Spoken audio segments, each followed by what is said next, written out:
Hey fellow gardeners, before we dive in, make sure to hit that subscribe button and comment below with your raised bed experiences. Your input could help someone else avoid a costly mistake. Today, I'm pulling back the curtain on raised beds, and I promise you, there's a lot more to them than just looking neat in your backyard. Whether you're a beginner or a seasoned grower, understanding the hidden truths about raised beds can completely change the way you garden. Raised beds aren't magic. They need proper planning. Many gardeners think that simply building a raised bed will solve all soil and drainage issues. The reality is, raised beds are tools, not miracles. They give you better control over soil quality and drainage, but if you fill them with poor soil or neglect the basics, they won't perform any better than a patch of garden dirt. The first truth nobody mentions is that raised beds need a thoughtfully designed soil mix. A common approach is the 60-30-10 mix, 60% high-quality topsoil, 30% compost, and 10% aeration material like perlite, coarse sand, or coconut coir. This creates a light, fertile, and well-draining medium, perfect for most vegetables and herbs. For heavier feeders like tomatoes or peppers, you might increase the compost to 40% to give them more nutrients. I can't stress this enough. A shallow raised bed is almost useless for root vegetables and larger plants.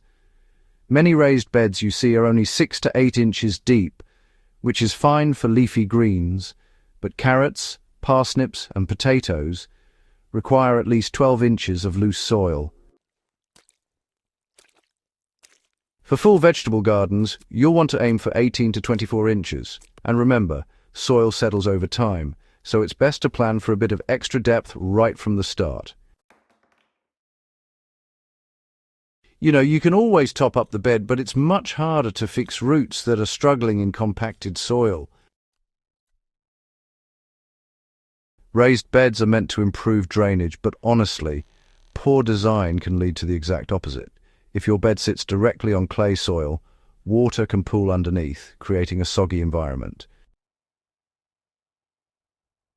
One solution is to build the bed on a slight slope or create a base layer of coarse gravel or rubble before adding your soil.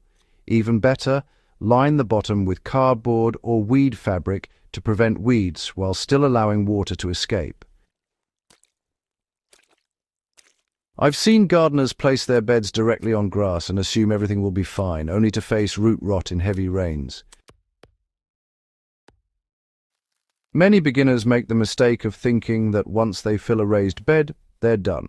Raised beds lose nutrients faster than in-ground gardens because they drain so well.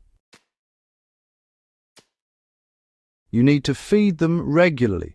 Adding compost at least twice a year is a minimum, but for heavy feeding crops like corn, squash, or broccoli, you'll want to mix in a slow-release organic fertilizer or a liquid feed mid-season. For example, a tablespoon of balanced 10-10-10 organic fertilizer per square foot worked into the top 2 inches of soil can give your plants a noticeable growth boost without risking nutrient burn. Another truth that rarely gets mentioned is that raised beds don't need to be a costly affair. Cedar and redwood are great, but untreated pine, reclaimed wood, or even bricks and concrete blocks can work. Even old wine barrels cut in half or large plastic tubs can make functional raised beds. The key is, stability and avoiding toxic chemicals that can leach into your soil. You want a frame that lasts at least 5 to 10 years without warping or rotting, but you really don't need to break the bank to get there.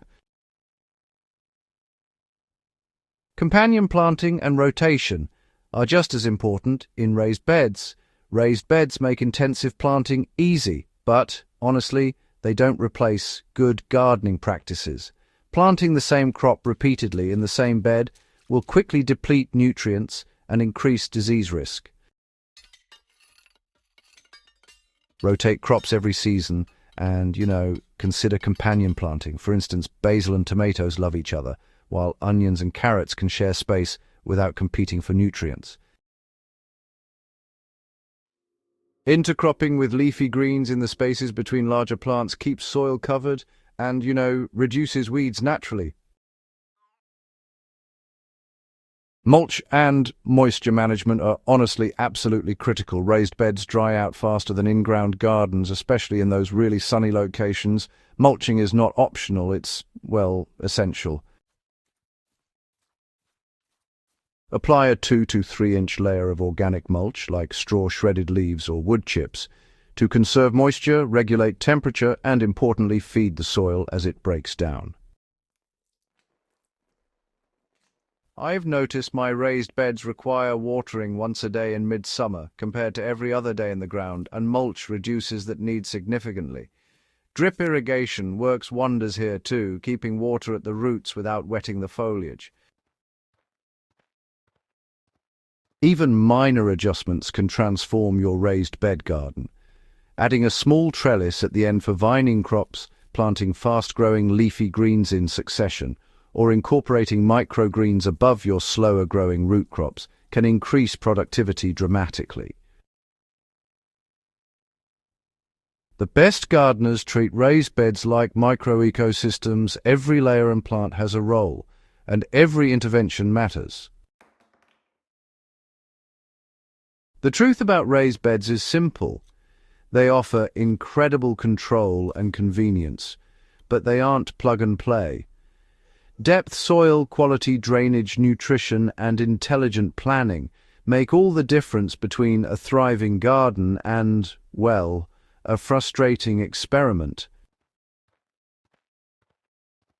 Think of them as living systems that need care, attention, and continual improvement.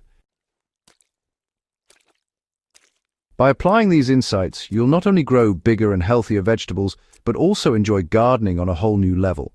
If you found this guide useful, subscribe to my channel for more evergreen gardening tips, comment with your raised bed successes or challenges, and share this video with fellow gardeners who want to unlock the full potential of their raised beds. Trust me, once you get these basics right, your raised beds will become the powerhouse of your garden.